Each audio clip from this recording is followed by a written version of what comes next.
इंद्र चंदेल स्वागत करता हूं आपका अपने YouTube channel focus on study पर। आइए दोस्तों, आज जानते हैं हम लोग मौर्य साम्राज्य के बारे में। तो ये मौर्य साम्राज्य मगध साम्राज्य के बाद शुरू हुआ। मगध साम्राज्य में जैसे कि सिकंदर आया, सिकंदर के बाद मौर्य साम्राज्य स्टार्ट हुआ। मौर्य साम्राज्य का कार्यकाल 322 ईसा पूर्व से 185 ईसा पूर्व तक रहा। इसके संस्थापक चंद्रगुप्त मौर्य को माना जाता है। इसकी राजधानी जो थी वो पाटलिपुत्र थी, जिसे आज हम लोग पटना के नाम से जानते हैं। और इसके जो प्रधानमंत्री थे चंद्रगुप्त मौर्य के, इसके प्रधानमंत्री थे चाणक्य, जिन्हें हम विष्णुगुप्त और कौटिल्य के नाम से भी जानते हैं। विष्णुगुप्त कौटिल्य यानी इनकी पुस्तक थी एक अर्थशास्त्र, जिससे जो कि राजनीति से संबंधित थी। और एक बहुत ही प्रसिद्ध यूनानी लेखक हुए मैकियावेली, उन्होंने एक पुस्तक लिखी थी द प्रिंस। तो जो चाणक्य ने पुस्तक लिखी थी अर्थशास्त्र और जो मैकियावेली की पुस्तक थी द प्रिंस, यह दोनों बिल्कुल सेम थी। तो इसका मतलब ये जो थी वो ये राजनीति से संबंधित थी। चंद्रगुप्त मौर्य, जिसका कार्यकाल 322 ईसा पूर्व से 298 ईसा पूर्व रहा। इसकी पत्नी का नाम दुर्धरा था। इसके अन्य नाम, इसे भारत का मुक्तिदाता, जो कि बहुत ही इम्पोर्टेंट है, वो मैं आपको फैक्ट बताने वाला हूँ। इसके अन्य नामों के बारे में बहुत कुछ पूछा जाता है एग्जाम्स में, इसीलिए इन्हें विशेषकर ध्यान रखना।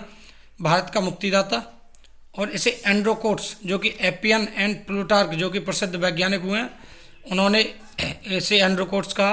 और इसे सेंड्रोकोट्स जस्टिन ने कहा।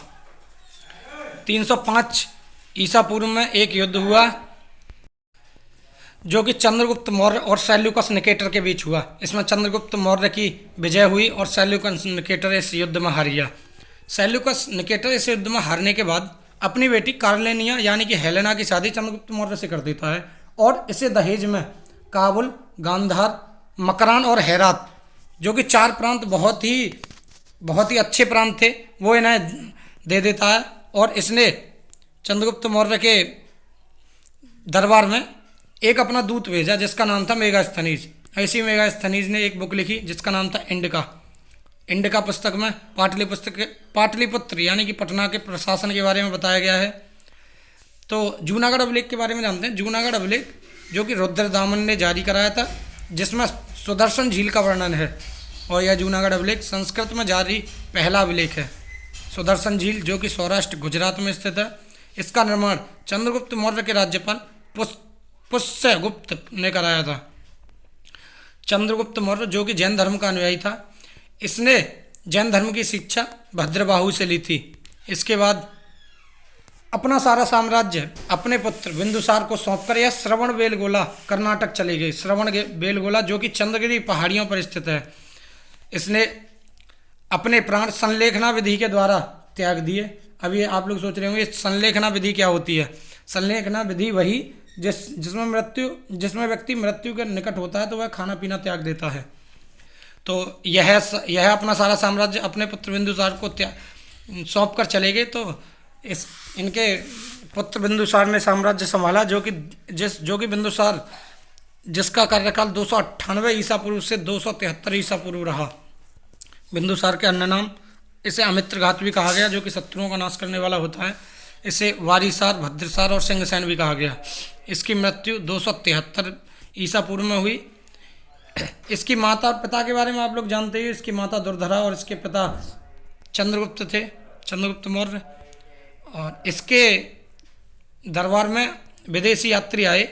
एक था फिलाडेल्फस, जो कि टॉलमी द्वितीय ने भेजा था, जो कि मिस्र देश से आया था। दूसरा आया डायमेकस, जो कि एंटियोकस ने भेजा था, जो कि सीरिया देश से था। यह जो डायमेकस आया था, इसका मुख्य उद्देश्य भारत में सूखी अंजीर और मदिरा यानी कि शराब लेने आया था। बिंदुसार के समय ही तक्षशिला में अशांति थी, जिसका दमन करने के लिए इसने अपने पुत्र सुसीम को वहां भेज दिया। बिंदुसार के 2 पुत्र हुए। एक पुत्र हुआ सुसीम, एक हुआ अशोक। सुसीम बड़ा पुत्र था, अशोक छोटा पुत्र था। सुसीम, जो कि तक्षशिला का गवर्नर था, और अशोक, जो कि अवंती का गवर्नर था। तो बिंदुसार चाहता था कि सुसीम, जो कि बड़ा पुत्र था, वह यह सम्राट बने, लेकिन अशोक ने अपने ही भाई सुसीम की हत्या कर दी और गद्दी पर बैठ गया। तो और दोस्तों जानते हैं और किसी वीडियो में अशोक के बारे में। तो आज के लिए इतना ही। जय हिंद, जय भारत।